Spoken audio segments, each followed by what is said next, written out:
siwe yavuze ngo tubibasome, mugabo abo yabitumye bumvise yuko igihe ari ciza, kuko urazi iyo umuntu akubwiye ijambo mu minsi yiwe ya nyuma aba ameze nk'uriko arakuraga, ibyo bintu utegerezwa kuvyubahiriza.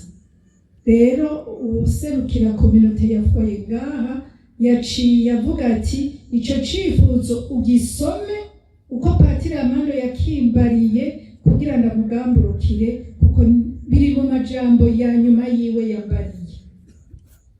Ico cifuzo rero ca Patiri Amando yambwiye ati biranditse, turashobora no kubishira mu magrupe muze kubibona, kugira ngo kubera haja haracako ibintu vyinshi haceko uko nyene babivuze.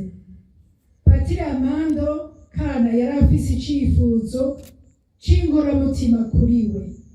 Yarifuza cane ko hokubakwa ingoro y'Imana yagutse, chapelle, ngaha muri foyer de charité. Ico cifuzo ciwe imbere yuko areguka ibukama yaragishikirije abari hafi yiwe muri iyo minsi ya nyuma.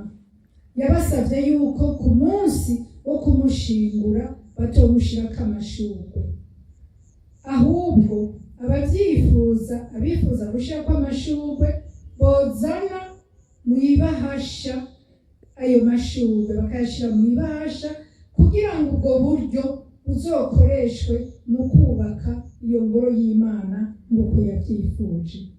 Murumva Patiri Amando ivyo yabivuze ku munota wa nyuma, hamwe amagara yamaze kumushongana. Mwumva ingene aguma yitwararika ubwami bw'Imana n'iyo ari ku musaraba, kandi akitwararika ngo abagendera ngaha baronke aho basengera hiyaguye kugira baronke urukiza n'amahoro. Dukomere amashi Imana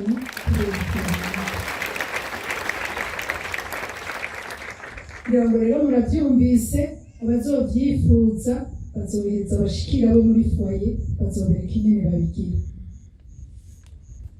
Ikindi twagomba kubibutsa ngaha mwabonye